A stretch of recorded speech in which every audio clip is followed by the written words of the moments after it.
Haleluya. Sangat sukacita ada di tengah-tengah saudara. Amin.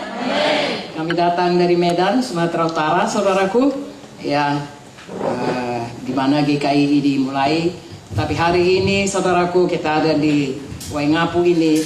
Betapa luar biasa Tuhan mengasihi kita. Amin, saudaraku. Tuhan Yesus itu baik. Dan kasihnya kekal selamanya. Dan dia, saudaraku, tidak membedakan semua kita. Tidak ada satupun yang dilalui Tuhan. Tuhan mengasihi kita semua. Dan juga Tuhan mau mencurahkan kuasanya dalam hidup kita. Itulah yang mau saya saksikan sebentar ini. Nanti saudaraku, firman Tuhan saudara dengar baik-baik. Supaya firman Tuhan itu hidup di dalam hati kita. Sebagaimana firman Tuhan ini mengubahkan saya, biarlah kita juga semua berubah. Amin, saudaraku. Saya sudah 76 tahun. Dan mengikut Yesus kira-kira hampir 50 tahun.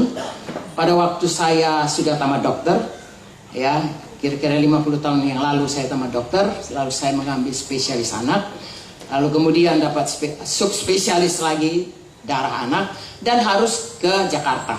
Dan di Jakarta pada hari Paskah seperti sekarang ini, ada orang mengundang saya untuk kebaktian, ya, seperti inilah saudaraku.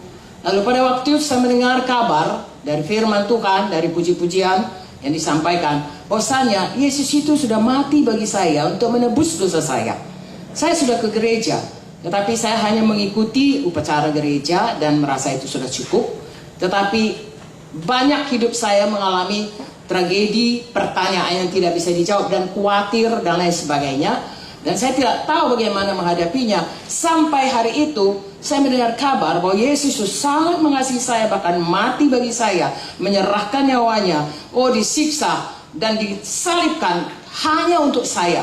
Saya waktu itu, waktu saya sungguh dijamah Tuhan, dan saya berseru pada waktu itu dan berkata, Yesus Tuhan, Engkaulah juru selamat, penebusku.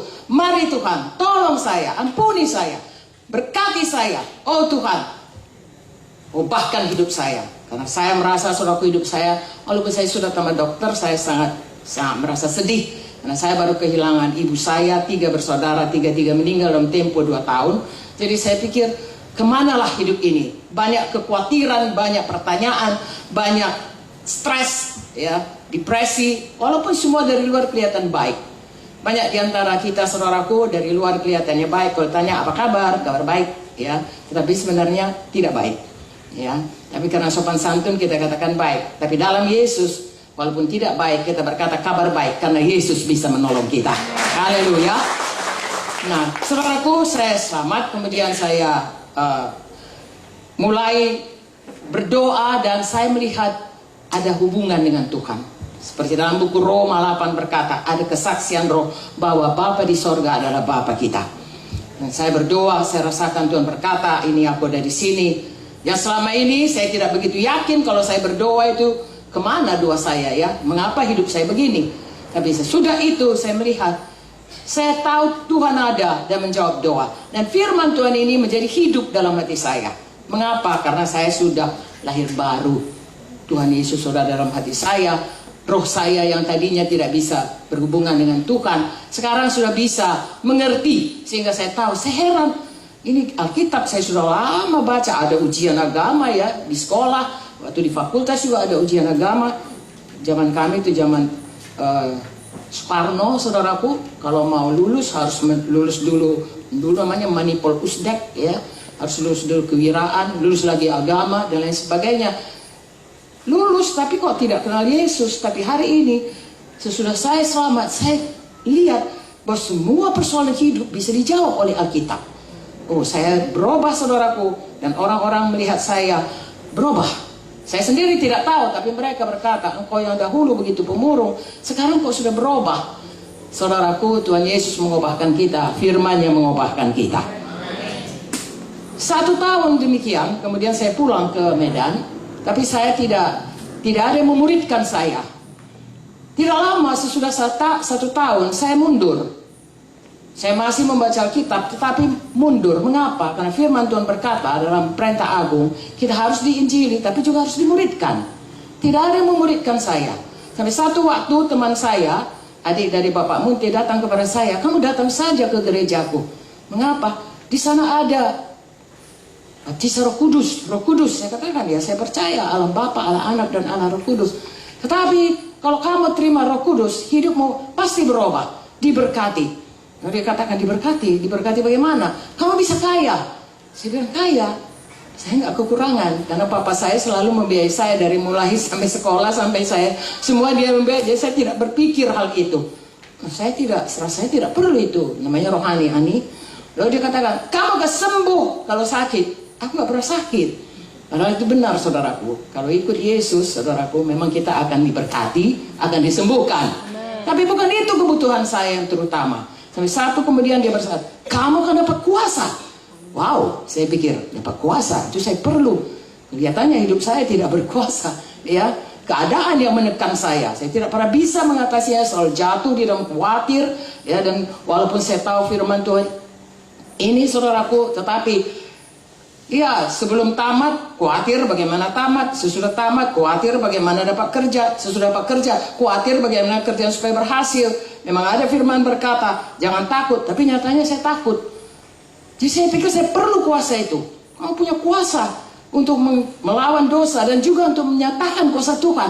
Cuma saya maulah itu, Lalu saya tanya dia, kamu juga sudah dapat? Saya juga belum, dia katakan.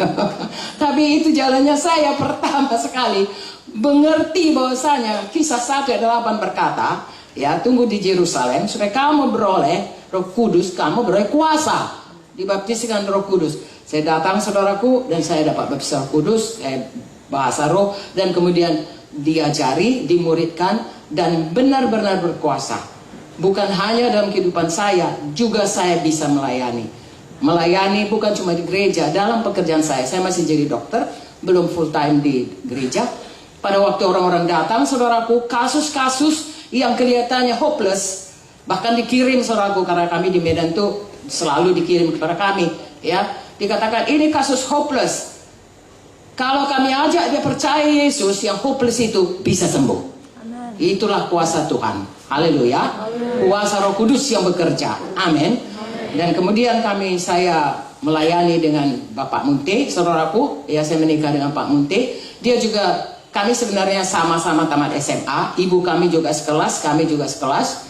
Ya, saudara-saudara kami 7 bersaudara juga sekelas. Jadi kami kenal dari kecil. Saudaraku, saya heran. Dia orangnya ganteng, dia orang tukang pesta, begitu selamat, begitu seperti kesaksian anak-anak muda tadi, hidupnya berubah. Dan orang berkata dia sudah gila, karena gila agama. Saya heran, saudaraku, karena saya kenal dia, kenapa dia berubah. Tetapi Tuhan membuat sedemikian rupa, memimpin jalan kami, akhirnya kami menikah dan bersama-sama melayani dengan kasih dan kuasa Tuhan. Haleluya. Desa demi desa, saudaraku, di seluruh Sumatera Utara sudah berdiri, dan sekarang ini GKI ada di seluruh provinsi di Indonesia. Semua ada di provinsi, mulai dari Aceh sampai ke Merauke, sampai ke Jayapura, Sentani, saudaraku, Manokwari, Sorong, Raja Ampat, semuanya ada. Karena, saudaraku, sesudah kami mengikut Tuhan, kami selalu beritakan, saudaraku, kuasa Tuhan. Dan anak-anak muda terutama, semua mau ikut Tuhan Yesus. Semua mau ikut di belakang. Itulah kerinduan saya hari ini, walaupun saudara tidak banyak. Anak-anak muda, tidak terkecuali orang tua, mari semua melayani Tuhan. Mari terima kuasa Roh Kudus itu. Dengan kekuatan sendiri kita tidak sanggup. Firman Tuhan berkata dalam Zakaria 4:6, bukan dengan kuat, bukan dengan gagah, melainkan oleh Rohku juga. Dan kalau kita terima Roh Kudus, kamu akan menjadi saksiku, kata Tuhan, di Yerusalem, Judea, Samaria, sampai seluruh bumi. Haleluya. Ya, saudara bisa keliling dunia untuk memberitakan Injil. Amin, saudaraku. Dan saya bersyukur, saudaraku, setiap kali anak muda, baik juga orang tua, baik orang-orang yang datang ke Medan, saya melihat pulang dari Medan semua jadi hamba Tuhan. Baik dia dari luar negeri, baik dari Indonesia, satu orang anak muda, saya tidak usah sebut namanya, tapi saudara pasti tahu, dia seorang yang pintar sekali, tamatan ITB, saudaraku, dapat cum laude, ya, karena pintarnya, saudaraku, papanya seorang pendeta. Lalu kemudian satu hari sudah dia tamat, ya, papanya ini kenal dengan seorang kaya, seorang jutawan di Jakarta. Lalu dia katakan kepada bapak ini, tolong pekerjakan anak saya. Lalu kemudian bapak konglomerat ini, boleh Pak, dengan satu syarat, tinggal 1 bulan di rumah Pak Munte di Medan. Dia di Jakarta, tampaknya dari Bandung, ITB. Tentu bapaknya juga kenal dengan kami. Bahkan waktu kecil saya merawat anak-anaknya, termasuk si anak yang sudah tamat jadi insinyur ini. Lalu kemudian dia datang ke rumah kami, tinggal di rumah kami sebulan. Kami hampir tiap malam, seperti Bapak Agus Leo, tiap malam menginjil ke desa-desa, ke kota-kota, saudaraku. Dan dia ikut, biarkan saja dia ikut selama 1 bulan, saudaraku, ya, ikut ke kampung-kampung, tidak ada penerangan, tidak ada apa semuanya, dia jalan kaki dan lain sebagainya, saudaraku. Seperti kata Bapak hari ini, penolakan, penerimaan, semua jadi. Tapi dia ikut, sudah 1 bulan dia pulang, saudaraku, ke Jakarta, bertemu dengan Bapak konglomerat. Lalu kata Bapak itu bagaimana? Dia katakan, mau kerja. Tidak, saya mau jadi hamba Tuhan. Dan sekarang dia hamba Tuhan, saudara kalian banyak anggota juga. Bukan itu saja, seluruh dunia kalau datang ke Medan, pulang semua jadi hamba Tuhan. Hari ini kami datang ke Sumba, saudara semua jadi hamba Tuhan. Karena Tuhan itu, Tuhan yang mengasihi, Tuhan yang penuh dengan kuasa, kasihnya dan kuasanya tidak berubah. Dahulu, sekarang, sampai selama-lamanya. Dan Tuhan panggil kita semua untuk memberitakannya. Tidak ada yang kebetulan kita hadir di sini. Haleluya, saudaraku. Ada rencana Tuhan dalam hidup kita. Hanya sekali hidup, saudaraku. Saya masih berasa, saya tamat SMA umur 17 tahun, kira-kira baru kemarin itu. Tiba-tiba saya sudah 76 tahun. Tidak tiba-tiba ya. Tapi begitulah cepatnya waktu itu.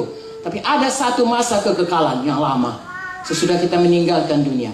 Dan masa kekekalan kita itu ditentukan bagaimana kita hidup selama kita ada di dunia ini. 70 tahun, 80 tahun, atau 120 tahun. Dan selama itu, kalau kita hidup seperti di dalam Alkitab ini, apapun talenta kita kerjakan. Tuhan berkata, baiklah perbuatanmu, hai hambaku yang baik dan setia. Ku setia perkara kecil, aku berikan kepadamu kuasa yang lebih besar lagi. Ada kerajaan yang kekal, saudaraku. Mari saudaraku, kita bersungguh-sungguh hati mengikut Tuhan. Mari penuh selalu dengan kuasa Tuhan. Mari ikut melayani. Mari ikut mau dimuridkan untuk melayani. Haleluya. Dimanapun saudara, kapanpun saudara, bagaimanapun keadaan saudara, ada rencana Tuhan bagi saudara, ada panggilan Tuhan bagi saudara. Tidak ada yang kebetulan. Dan panggilan yang sebenarnya adalah untuk berbuah, untuk membawa jiwa-jiwa kepada Tuhan. Dan kalau lebih lagi untuk membangun gereja yang manapun itu, saudara, genapi panggilan Tuhan bagi saudara. Terima, saudaraku, kuasa Tuhan dalam hidup saudara. Kasih Tuhan yang menyelamatkan saudara dan memberkati saudara. Tidak ada satupun saudaraku yang mengikut Tuhan tambah miskin, tidak. Semua tambah diberkati, amin. Tidak ada yang tambah sakit, semua tambah sehat, tambah panjang umur, haleluya. Jadi dikatakan oleh Brian, saudaraku, sebenarnya berapa minggu yang lalu, ya hari Jumat, saudaraku, saya tiba-tiba sakit. Kemudian saudaraku dibawa ke rumah sakit dan dokter berkata, bukan hari Jumat, hari Senin ya. Lalu saya Selasa ke Malaysia, kemudian dokter berkata harus dioperasi, ya. Didoakan oleh klien semua di NTT juga. Bapak Agus Leo bahkan datang dengan hamba Tuhan dari Pekanbaru dan dari Padang, saudaraku, dan berdoa. Dan saudaraku, hari Jumat saya dioperasi. Hari Minggu kami sudah kebaktian sama-sama dengan Bapak Agus, saudaraku. Sudah ketawa-ketawa dan bersukacita. Ya, hari Minggu berikutnya saya sudah khotbah di Medan. Dan hari ini saya sudah ada di sini. Tuhan Yesus baik. Ya, kuasanya tidak berubah. Amin. Dia akan sampaikan kita pada umur kita, genapi umur kita, panjang umur. Tuhan berkata, haleluya. Saya harap hari ini saya boleh memberkati saudara. Kalau saya yang sudah tua ini pun ditolong Tuhan. Hai anak muda, sambut panggilan Tuhan. Jadilah hamba Tuhan. Ya, untuk kemuliaan bagi nama Tuhan. Haleluya. Adakah saudara diberkati? Maukah saudara berseru kepada Tuhan Yesus? Mari kita angkat tangan kita. Tuhan Yesus, saya percaya Engkaulah juru selamat, mengampuni semua dosa saya. Saya terima Engkau masuk dalam hatiku, Tuhan. Penuhkan saya selalu dengan Roh Kudus-Mu, dengan kuasa-Mu, dengan kasih-Mu. Pakai saya, Tuhan, jadi hamba-Mu. Berkati saya, Tuhan. Tolong saya, Tuhan. Sembuhkan penyakit saya, bebaskan saya, jadikan saya hamba-Mu yang setia. Saya berdoa dalam nama Yesus. Amin. Tuhan memberkati saudara. Haleluya. Haleluya. Saya serahkan kepada selanjutnya Joyce.